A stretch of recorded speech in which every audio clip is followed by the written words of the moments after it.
When Samuel Harwick opened his ranch door expecting his mail-order bride, the woman who stepped down from the wagon made his 3 wives gasp in unison,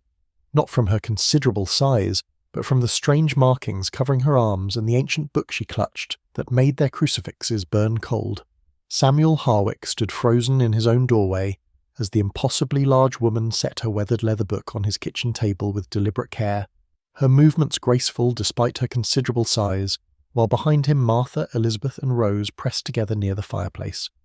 their knuckles white as they gripped their crucifixes, which had begun to burn with an unnatural cold that made their palms ache. "What in the name of all that's holy is going on here?" His voice cracking with a mixture of confusion and growing dread as he watched this stranger, this woman who was supposed to be his 4th wife, move through his home as if she belonged there, as if she had always belonged there. Constance turned to face him fully, her round face serene despite the chaos her arrival had caused, and when she spoke her voice carried the weight of ancient knowledge that seemed to make the very air in the room grow heavy and thick. "Mr. Harwick, I know what you are," she said calmly, her dark eyes moving from him to each of his wives in turn, lingering on their trembling hands and the crucifixes that continued to burn cold against their skin. "The broker told me about your arrangement, about the 3 women you've already taken as wives, and more importantly, he told me about the troubles that have plagued this ranch since you first broke ground here." Samuel felt his jaw clench as anger began to override his initial shock, because no marriage broker had the right to discuss his personal affairs with anyone, let alone send him a bride who spoke of troubles he had worked hard to keep hidden from the outside world. "I'm here because you need me," Constance continued, seemingly unbothered by the hostility radiating from Samuel or the fear emanating from his wives, and as she spoke the shadows in the corners of the room seemed to shift and dance independently of the firelight, creating shapes that disappeared the moment anyone tried to look at them directly. The kitchen, which had always been the warmest room in the house even on the coldest winter nights, suddenly felt as cold as a tomb despite the roaring fire in the hearth, and Rose whimpered softly as her crucifix burned so cold it left red marks on her palm. Elizabeth stepped forward slightly, her face pale but determined, and asked in a voice barely above a whisper what Constance meant by saying they needed her, what she could possibly offer them that they didn't already have. The large woman smiled then, a sad, knowing expression that made her seem both younger and infinitely older than her apparent years, and she placed one hand on the ancient book, her fingers tracing patterns on its cracked leather surface that seemed to glow faintly in the dying light of the afternoon sun, though, filtering through the kitchen windows. "You've felt it, haven't you?" she said softly, addressing the wives now rather than Samuel. "The wrongness of the darkness that seeps up from the ground itself, the shadows that move when no one is there to cast them, the whispers in a language none of you understand that echo through the walls at night when the moon is dark. And now's the time to stop and subscribe to our channel. Every subscriber brings us closer to 1,000, which helps us keep these stories alive and coming your way. If you enjoyed this video, don't forget to like it and drop a comment telling us where you're watching from. It's always amazing to see how far these tales travel across the world. Now let's continue. Martha Harwick, the eldest of the 3 wives and the one who had been with Samuel the longest, stepped away from her sister wives with a resolve that seemed to cost her dearly, her weathered face showing every one of her 40 years as she finally gave voice to the secrets they had kept hidden for so long. "We've been plagued by strange occurrences since the day Samuel first broke ground for the new barn," she began. Her voice steady despite the tremor in her hands, and it started small at first with things we could explain away, but then it got worse. So much worse that we've been afraid to speak of it even to each other. Samuel turned to stare at his first wife in disbelief, this woman who had stood by him for 8 years without complaint, who had welcomed Elizabeth and then Rose into their unusual family with grace and wisdom, and now she was speaking of secrets and plagues as if their life together had been built on a foundation of lies. "The livestock started dying 3 months ago," Martha continued, her grey eyes fixed on Constance as if the large woman was her confessor. "And not just dying, but being found completely drained of blood with 2 small puncture wounds on their necks, and we lost 6 cattle and a dozen chickens before we started keeping the animals in the barn at night with lanterns burning." Elizabeth nodded frantically, adding her own voice to Martha's confession as she described how their vegetable garden, which had been thriving through the summer months, had withered overnight as if touched by an early frost that affected nothing else on the property, leaving behind plants that crumbled to ash when touched. "And the shadows," Rose whispered, speaking up for the first time since Constance had arrived, her young face pale with remembered terror. the shadows that move across the property at night with no moon to cast them, shaped like men but wrong somehow, twisted and hungry and always watching the house. Constance listened to their confessions with the patient attention of someone who had heard similar stories before, then held out her large hands and asked to see their crucifixes, which the three wives reluctantly surrendered, each wincing as the holy symbols left their sien. She examined each one carefully, turning them over in her hands and running her fingers along the metal, her expression growing more serious as she discovered what she had apparently expected to find. "These cracks," she said, holding the crosses up so everyone could see the identical spiderweb patterns that marred each one. "These aren't from age or wear, but from proximity to consecrated ground that has been violated. And the fact that all three show the exact same pattern tells me this land holds a secret that Samuel never knew when he purchased it. Your ranch, Mr. Harwick, was built directly on top of an old Spanish mission cemetery, one of the ones established by the conquistadors 300 years ago and abandoned after a plague wiped out everyone who lived here. And when you broke ground for that barn, you disturbed graves that had been blessed by priests and protected by sacred rituals that have now been shattered." Constance rolled up the sleeves of her travel-worn dress with slow deliberation, revealing arms covered in intricate markings that seemed to writhe and shift in the flickering firelight, patterns that made the three wives gasp, and Samuel take an involuntary step backward, as if the very sight of them carried a physical weight. "These are protective wards," she explained, her voice carrying the patience of someone who had explained this many times before, passed down through 7 generations of women in my family, curanderas, who learned to walk between the world of the living and the world of spirits, who understood that some knowledge must be written on flesh rather than paper, because paper can burn, but these marks are eternal. My grandmother began training me when I was 5 years old, teaching me the old ways that came from a time before the Spanish brought their crosses and their guns. And when I turned 16, she had a vision during the harvest moon that showed her this exact moment, standing in this kitchen with these specific people, facing a darkness that would require all our combined strength to overcome." Samuel scoffed at her words, the sound harsh and dismissive as he struggled to reconcile the practical rancher he believed himself to be with the supernatural madness that had invaded his home, and he pointed an accusing finger at the ancient book that still sat on his table like an unwelcome guest.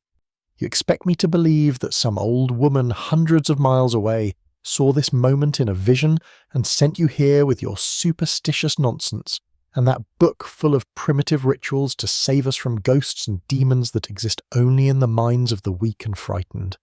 Constance met his skepticism with calm understanding, neither offended nor surprised by his reaction, and she opened the leather-bound tome to reveal pages covered in a mixture of symbols, drawings, and text in multiple languages, including Spanish, Latin, and others that seemed to predate any European influence. This book contains 3 centuries of accumulated knowledge about appeasing disturbed spirits, protecting homesteads from supernatural threats, and restoring balance when the boundary between worlds has been violated. And every ritual within these pages has been tested and proven by generations of my family, who understood that some things exist whether we believe in them or not. Elizabeth, who had been silent during this exchange, suddenly grabbed Samuel's arm with surprising strength and began pulling him toward the door, her usually gentle face set in lines of grim determination. "You want proof that this isn't superstition," she said, her voice tight with suppressed emotion. "Then come with me to the barn and see what we've been hiding from you, see what we found this morning and couldn't bring ourselves to tell you about because we knew you'd think we were going mad." In the barn, lit by the pale afternoon light filtering through gaps in the boards, Elizabeth led them to a corner stall where she pulled back a heavy canvas to reveal 3 stillborn calves arranged in a row, their small bodies unmarked except for 2 neat puncture wounds on each of their necks, wounds that looked disturbingly like bite marks but far too large to have been made by any natural predator. As the sun disappeared behind the western hills and darkness crept across the ranch like a living thing, the temperature plummeted so suddenly and severely that frost began forming on the windows despite it being late summer, and the cattle in the barn began lowing in distress while the horses kicked frantically at their stall doors as if trying to escape some invisible threat. Samuel stood in the centre of his kitchen watching in disbelief as his breath became visible in the frigid air, while Constance moved with practised efficiency, directing Martha to retrieve salt from the storage room, Elizabeth to gather dried sage from the herb garden, and Rose to help her arrange furniture to create a clear space in the centre of the main room. The first whispers began just as a true darkness settled over the ranch. Soft voices speaking Spanish in archaic dialects that seemed to rise from beneath the very floorboards. Words that none of them could understand, but which carried a weight of anger and pain that transcended language barriers. Constance worked without pause, showing the three wives how to pour salt in an unbroken circle around the entire interior perimeter of the house, while she crushed sage between her large hands and set it burning in ceramic bowls placed at each corner of the room, the smoke rising in patterns that seemed too deliberate to be natural. Samuel found himself pressed against the wall, his rational mind struggling to process what his eyes were seeing, as shadows began to gather outside the windows, shapes that resembled men but moved with a fluidity that no living person could achieve. Pressing against the glass with hands that left no prints but made the panes crack with cold. The four women moved as one unit now, Constance leading them in a chant that combined words from multiple languages, while they maintained the salt barriers and kept the sage burning, and Samuel watched his wives transform from the frightened creatures they had been into something powerful and unified under Constance's guidance. The whispers grew louder, more insistent, and now Samuel could make out individual voices, men calling out in Spanish about gold and glory and betrayal, about fever and death and abandonment, about being left to die in a strange land far from home, with only their greed and their anger to sustain them. "Look, but do not engage," Constance commanded as the shadow figures became more distinct, revealing themselves to be conquistadors in rusted armour and torn clothing, their faces gaunt with centuries of hunger and rage, their eyes burning with an unholy light that seemed to pierce through the walls themselves. "These are the men who came seeking treasure 300 years ago," she explained, without breaking her concentration on the protective ritual. "Soldiers who followed rumours of gold in these hills, but found only disease and death. And when the plague took them, their commander ordered the survivors to bury the dead in unhallowed ground and flee, leaving these souls trapped between worlds with nothing but their fury to sustain them." The revelation hit Samuel like a physical blow as he finally understood that his practical ranch, his carefully planned future, had been built on a foundation of ancient suffering that no amount of skepticism could wish away, and as the night deepened and the spirits pressed harder against Constance's barriers, he realized that his life would never be the same. When the first pale light of dawn finally broke through the frost-covered windows, the oppressive cold lifted, and the shadows retreated like tidewaters pulling back from the shore, leaving the 5 exhausted occupants of the ranch house slumped in various positions around the salt circle that had protected them through the longest night of their lives. Constance rose first, her large frame moving with surprising grace despite the obvious fatigue that lined her face, and she began methodically collecting the burned sage, while addressing the others in a voice that carried both relief and warning. "This reprieve is temporary," she said as she worked, her tone matter-of-fact rather than dramatic, "because each night the boundary between worlds grows thinner and the spirits grow stronger, and we have perhaps 7 days before the new moon when their power will peak and our protections will no longer hold them back." Martha stirred from where she had been resting against the wall, her greying hair dishevelled, but her eyes sharp with understanding, and she spoke of dreams that had plagued her for months before Constance's arrival. Dreams where she saw the ranch burning, while skeletal hands reached up from the earth. "I've been having prophetic dreams since I was a child," she admitted, looking at Samuel with a mixture of guilt and defiance, "but I never told you because I knew you wouldn't believe me, and these dreams about our land have been the strongest I've ever experienced." Elizabeth moved to sit beside Martha, taking the older woman's hand in silent support before adding her own confession about how she had always been able to sense the presence of the dead, a gift or curse that had made her childhood difficult and her adult life lonely until she found acceptance in their unusual family. Rose, the youngest and seemingly most timid of the wives, surprised them all by speaking in perfect Latin, reciting prayers that she claimed came to her unbidden in moments of fear, prayers that she had never learned but somehow knew were ancient protections against evil. Samuel stared at his 3 wives as if seeing them for the first time, understanding finally dawning on his weathered face as he realized that their arrival at his ranch had been no coincidence, that something about this cursed land had drawn women with supernatural gifts like moths to a flame. Constance nodded approvingly at these revelations, her expression suggesting that this was exactly what she had expected to discover, and she explained that places of great spiritual disturbance often attracted those with sensitivity to the other world, creating a kind of beacon for people with latent abilities. "We must work together," she announced, moving to her ancient book and opening it to pages covered in complex diagrams and symbols. "Because the only way to cleanse this land permanently is to perform a ritual on the new moon, when the spirits are strongest but also most vulnerable, and it will require all 5 of us working in perfect harmony." She assigned each of them a role based on their revealed abilities. Martha would use her prophetic dreams to identify the exact location of the mass grave. Elizabeth would serve as a conduit to communicate with the spirits. Rose would speak the ancient prayers of binding and release. Constance would lead the ritual itself, and Samuel would serve as the anchor, the one piece of solid reality that would keep them all grounded when the boundary between worlds dissolved completely. The following 6 days passed in a blur of constant activity as the 4 women transformed the ranch house into something resembling a fortress against supernatural forces, with Constance directing them to gather specific herbs that had to be harvested at precise times of day, while Martha used her dreams to locate wild sage growing in places where holy men had once walked and blessed the earth.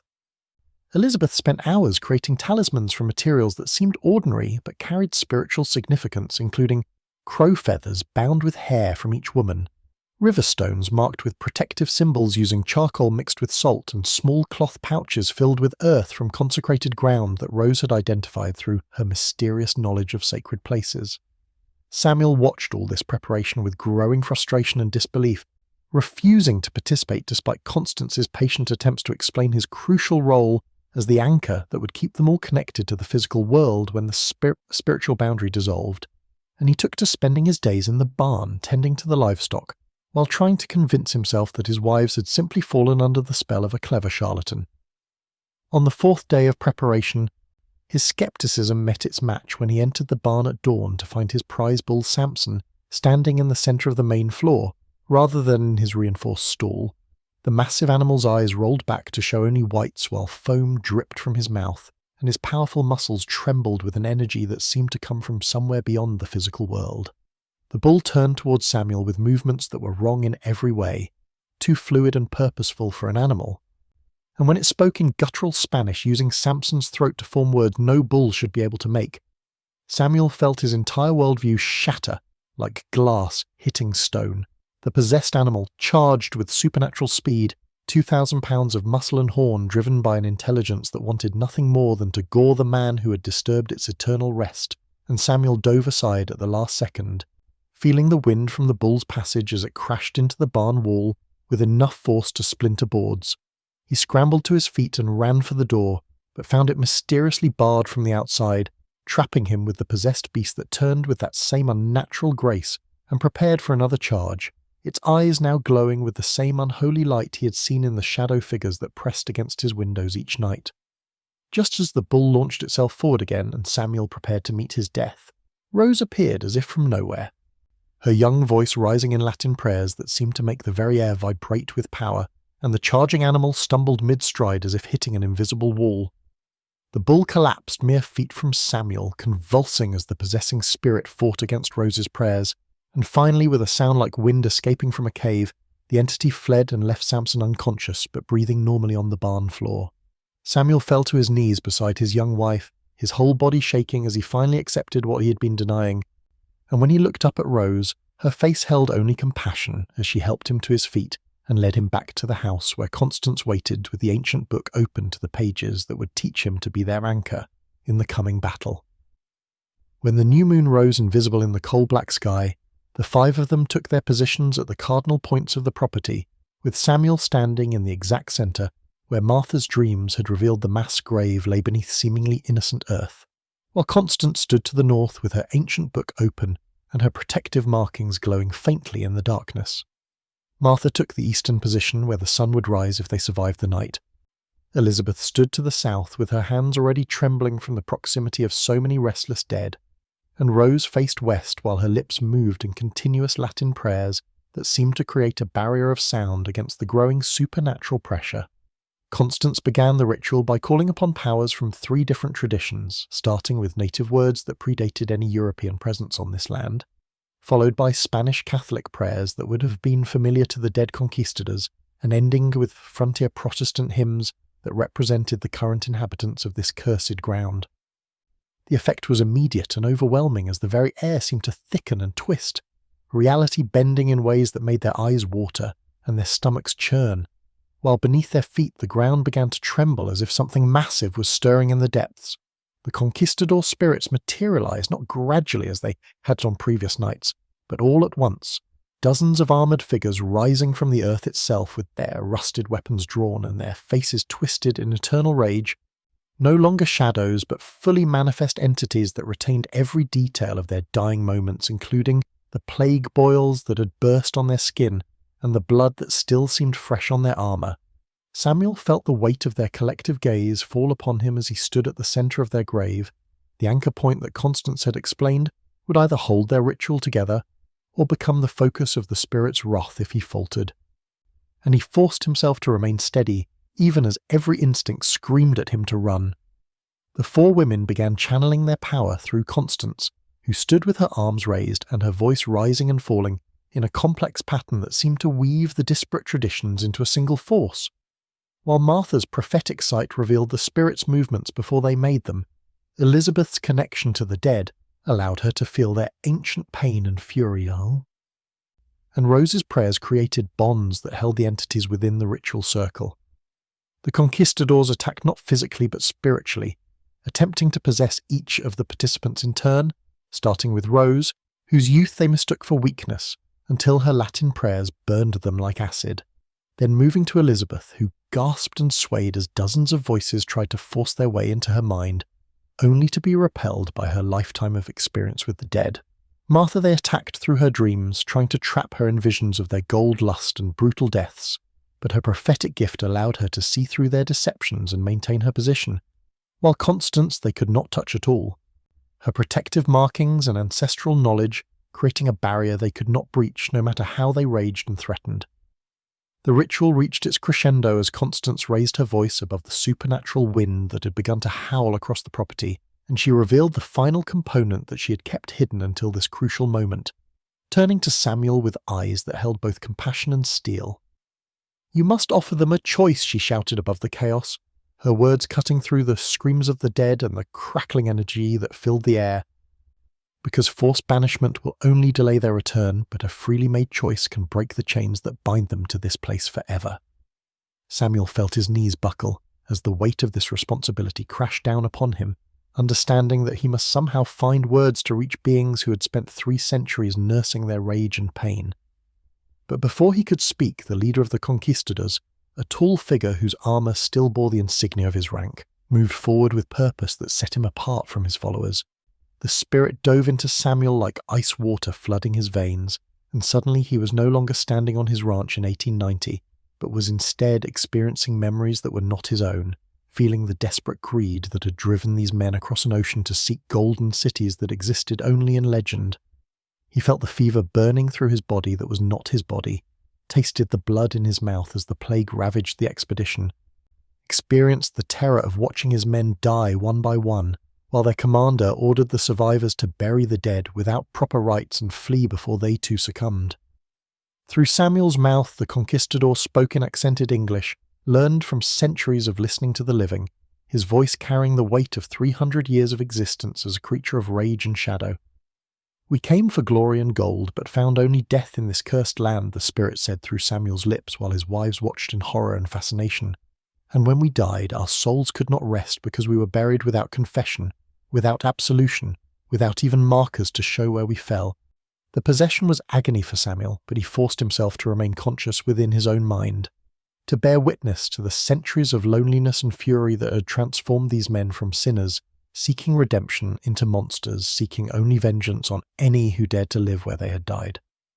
"Listen to me," Samuel managed to say with his own voice, wresting control back from the spirit through sheer force of will, combined with the strength his wives were channeling through their connection, and he spoke not as a conqueror, but as a man who understood what it meant to be far from home and afraid. "I offer you a choice," he continued, as the spirit retreated enough to let him speak freely. "Either continue this haunting and face eternal binding that will trap you between worlds forever, with no hope of rest or redemption, or accept my offer of peace, of proper burial ground consecrated by someone who understands your faith, of markers that will remember your names and prayers that will guide your souls to whatever awaits beyond this endless night." The other spirits pressed closer, their rage wavering as they heard this unexpected offer. While Samuel's wives poured their compassion through the ritual circle, Martha's dreams showing her their human moments before death, Elizabeth's gift letting her feel their desperate need for home, Rose's prayers offering the absolution they had been denied, and Constance's wisdom binding it all together into a force that could break chains forged by centuries of pain. The lead conquistador stood silent for what felt like eternity but was likely only moments, his spectral form wavering between solid and shadow as he processed Samuel's offer, and then with a movement that seemed to cost him centuries of accumulated pride, he nodded once and spoke a single word that carried across the ritual circle like a bell tolling. "Peace," he said. The word emerging like a sigh that had been held for 300 years, and as it left his lips, the other spirits began to change, their forms becoming less distinct, their faces softening from masks of rage into expressions of profound weariness and relief. One by one, the conquistadors approached the centre where Samuel stood, each speaking their name in voices that grew lighter with every syllable, and as the first rays of dawn broke over the eastern horizon, painting the sky in shades of rose and gold, the spirits began to dissipate like morning mist, their forms breaking apart into motes of light that drifted upward and disappeared. The transformation of the ranch was immediate and profound as the oppressive weight that had pressed down on the land for centuries lifted, and Samuel could actually feel the earth beneath his feet warming as if it had been frozen, and was only now remembering how to accept the sun's touch. The air itself seemed to sparkle with newfound vitality. Birds that had avoided the property for months suddenly filled the trees with song, and even the grass appeared greener, as if the very life force of the land had been renewed. Samuel turned to look at his wives and Constance, seeing them clearly for the first time not as the women he thought he had married, but as the powerful beings they truly were, and he realized with a shock of understanding that what had terrified him throughout this ordeal wasn't the supernatural threat of the conquistadors, but the reality of his wives' abilities and the implications of what that meant for their life together. Martha approached him first, her prophetic gifts no longer hidden behind a mask of ordinary domesticity, followed by Elizabeth, whose connection to the spiritual realm showed in every graceful movement, and Rose, whose knowledge of ancient prayers had saved his life, all three surrounding him with a love that was stronger for having been tested in the crucible of the supernatural. Constance stood apart for a moment, her large frame silhouetted against the rising sun, and when she spoke, her words carried a weight that made everyone turn to face her. "I carry a child," she announced, her hands moving to rest on her substantial belly. "Conceived during my journey here and destined to be born into this family. A child who will carry the gifts of all 5 parents and serve as protector for the next generation when the boundaries grow thin again." The revelation transformed the morning from one of ending to one of beginning, as Samuel understood that their unusual family was not a temporary arrangement born of crisis, but a permanent interweaving of lives and purposes that would extend far beyond any of them. They stood together in the cleansing light of dawn, 5 people who had been brought together by forces beyond their understanding to create something entirely new.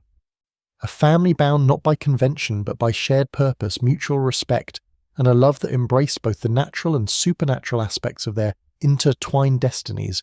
ready to face whatever the future might bring with the strength that came from truly knowing and accepting each other completely.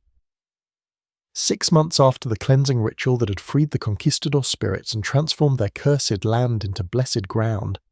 the Harwick Ranch stood as the most prosperous homestead in the entire territory,